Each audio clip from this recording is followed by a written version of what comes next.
We're excited that you could be here tonight. We're continuing our series on educating you on the most important things that you need to know to start your business and succeed. We're excited tonight to have Mr. Peretz Bronstein, esteemed attorney and business litigator, Harvard graduate, who's going to come and he's going to share with us the most important things that you need to know in terms of legal considerations as you start your new endeavor. Peretz. Thank you, Rabbi Wordy. Oh, yeah. Thank you for having me. Good evening, everybody. I meet many businessmen that have good ideas and they have a concept that they begin to develop, but it's essential that you have the legal fundamentals in place, because without the legal fundamentals, the business does not have a solid footing. And I see that as a litigator, which means I help people resolve business disputes. What happens when businessmen and businesswomen don't have the legal fundamentals in place? So I'd like to go through some of them with you. I have 10 points here, and you'll keep them in mind, and hopefully you'll never need a litigator, you'll just make money in your business. The first thing is you have to choose a name. And two things you have to do. On the state of New York, you just go to the New York Department of State website. You can input a name, any business name, and it will tell you whether somebody is using that name already, whether it's an LLC or a corporation. And if somebody is, then you can't use the name. But if someone is not using it, then that's one hurdle. Clearing the name. The other thing you have to make sure is, even if it's not used as the name of a corporation officially, if it's used in business, that particular name or logo or slogan, then someone else may already have trademark rights on the name. Trademark rights means the first person to use a particular word or phrase or logo in association with a particular type of business owns the rights to use that name. So, and you can, the easiest thing to do is you go to the New York Patent and Trademark, the United States Patent and Trademark website, and there you can do a search as well and see whether, when you put in a word, and anyone else that has any kind of trademark similar to that, using that name or phrase, will come up, and you can actually do a search for logos, images as well. So that's the first thing you have to do. Clear the New York State and trademark freedom of the name before you use it. Because if not, then somebody can come and stop you from using it because it's a trademark infringement. Then you have to choose the type of entity. You can do business just as a sole proprietor. You don't create a legal entity, you just do business as yourself or two people together as partners. And you can use a business name. You have to file with the county a assumed name certificate. You have to tell the world that name is you, and you don't have to form a corporation or an LLC. The problem is, then you have personal liability. It means if there's a contract that you enter into as a business and there's a breach of, let's say you can't pay your lease, or that's really, many small businesses, their big financial problem is paying the lease, then you have personal liability on the lease. If there's no corporation, no LLC. So I would advise that in almost all instances, it makes sense even to form an LLC or a corporation. By the way, a partnership as well. If you're doing business as just Chaim and Yankel together as partners, and they haven't created an entity, an LLC or a corporation, they're personally liable for if somebody slips and falls or don't pay the lease or breach a contract with a vendor. It's personal liability, so I recommend that you form an entity, an LLC or a corporation.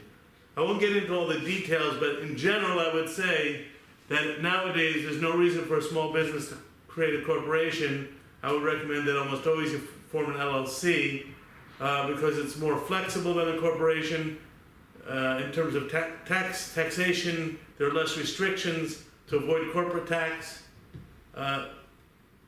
You can avoid corporate tax with a corporation as well if you become an S corporation. But to be an S corporation, you have to have all kinds of rules, how many shareholders you can have, and you can't have a corporation as a shareholder. So you're better off forming an LLC. Unless you're ready to go public, you're planning to do a public offering on the stock market imminently, I would recommend almost everyone forms an LLC. And an LLC basically means you have now an entity, a separate unit, business unit, that when you do business, you're doing business through that LLC. So the contract will be in the name of the LLC. If you enter into a vendor contract, and if there's a breach of contract, if you can't pay the money, then the LLC owes the money, not you personally. Now, when you form an LLC, you have to decide who are the owners of an LLC are called the members. Who are the members of the LLC? If you form a corporation, the same as a shareholder of a corporation, similarly the members of the LLC. The other thing you have to decide are who are the managers of the LLC. Among the it's usually among the members, some of the members are the managing members and some are not. Similarly, in a corporation, you have shareholders, and usually among the shareholders, it doesn't have to be from the shareholders, you have officers and directors managing the corporation. I just had it yesterday, a couple of brothers came to me that the grandfather passed away and started a business, and all three of these, and then he left it to his wife when he passed away. She ran the business, and together with her three sons. The corporate book of this corporation was never filled out. There's nothing in writing to indicate who owns the corporation. They report to the IRS. You have to do a K-1 on your tax return. Who owns the corporation? Who are the shareholders? They reported it one way. The SEC, they reported it in another way. Everywhere, it's a big mess.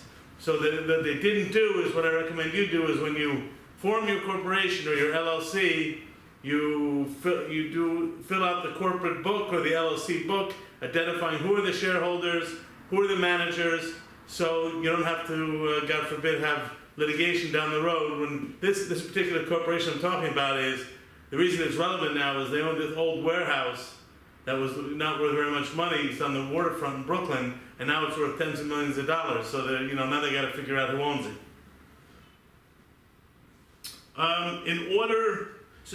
In order to protect yourself, I mentioned that a corporation or LLC protects you from personal liability.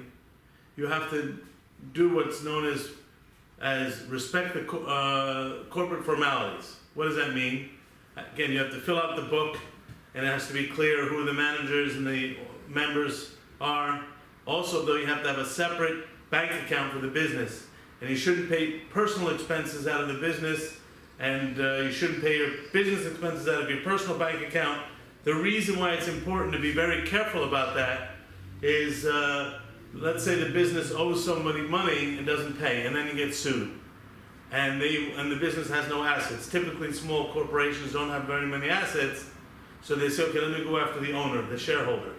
And one of the arguments that can be made is there has been a lack of attentiveness to the corporate form, and money has been passing into the corporation, out of the corporation, and it's not business expenses, but personal expenses, and there's been a lack of formality. Then they can try to do what's known as pierce the corporate veil, which means the court will ignore the corporation and say it's all really the personal piggy bank of the shareholder, and hold the shareholder personally liable for the obligations of the corporation. To avoid that, you have to be careful with your QuickBooks, and any money that you want for yourself personally out of the company, take it as a distribution, and don't just treat it as your own personal piggy bank. Now we'll move on to employees. You have your business, it's set up, your LLC, you've identified the members. The members should have among themselves a management agreement or a shareholders agreement if it's a corporation, and you're hiring your first employee. What should you keep in mind when you hire your first employee? First of all, in companies that I've been the general counsel of, and I've been general counsel of many corporations as advisor, you should have a non-disclosure agreement and non-compete agreement with every employee. It's not a big deal. It's like a 3-page agreement. It basically just says they're going to keep all the confidences, all the business formulas, all the code, all the everything behind. Today it's all on the web. Everything behind the website confidential, and not going to compete. They're not going to during the time they're with the company, and for 2 years after. Typically 2 years, 3 years you can get away with. You can't make it too long, and it has to be in the same geographic area. But if it's a national web business, so it could really be nationwide, they won't compete. You don't want to hire the guy, train him, he learns everything about your business in and out, then he'll take all your intellectual property and compete with you. So you have everybody sign a non-disclosure, non-compete. You should be attentive to whether somebody's an at-will as a independent contractor or an employee. Independent contractor means somebody who usually doesn't work on the premises, or if he does work on the premises, he or she has control over their own hours. They're not told what to do. They're given a project to do it on their own when they want to do it. Somebody who is more under your control, that person usually can be called an independent contractor. Somebody who's an employee is somebody who sits in your premises, you control their hours, you direct what they do. Why is it an important distinction? One of the most important distinctions is overtime. Somebody who's an employee is entitled to get overtime. And somebody who's an independent contractor is not. And there have been a number of class actions. Like FedEx had one, for instance, that whether FedEx drivers are independent contractors or not. The drivers brought a class action that they're entitled to overtime, and we're talking about this could, $1 billion lawsuit, and they say they're employees, and the company said no, you're independent contractors, you're not entitled to overtime. I know, unfortunately, in our own community, there's a heavy-duty lawsuit going on against small business that had employees that were independent and got tips, and they're suing now for overtime.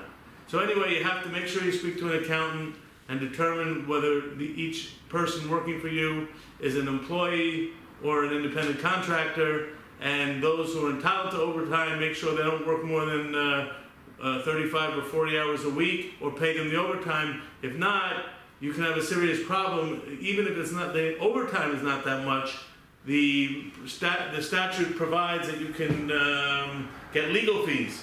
The plaintiff's lawyer can, you can have $100,000, even if it's $20,000 in overtime that wasn't paid, they can get $100,000 in legal fees. So be careful about paying overtime.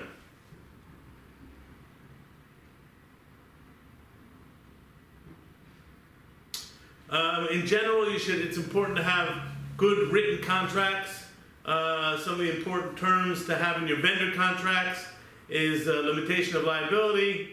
That if you can put in there that you're not liable for if there are damages more than the amount of money that the customer paid for the product, but that they can't sue for lost profits or any large damages. You can limit damages. Another common provision that protects businesses from lawsuits is that put in the contracts arbitration clauses that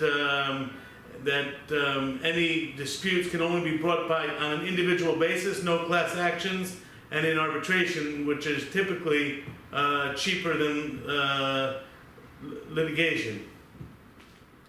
And the last point I just want to make is it's important to, my partner once said to me, if clients realized how much money they save by spending a little money on legal protection, which will prevent litigation, because $1,000 or $2,000 or $3,000 you'll spend getting a good advisor in the beginning, setting you up properly, and maybe $1,000 a month or $500 a month over time, just to make sure that everything is, everything is legally kosher. If you avoid one litigation, you've saved thousands and thousands of dollars. You can't even get started with the litigation without giving a $5,000 or $10,000 retainer to a lawyer, and then the clock runs at $5,000, $10,000 a month. And so it's very important to choose a lawyer you trust and you like, to be looking over everything that's going on in your business on an ongoing basis, to make sure everything is legal and in compliance, and then you'll be successful and avoid any problems, and God willing, make a lot of money.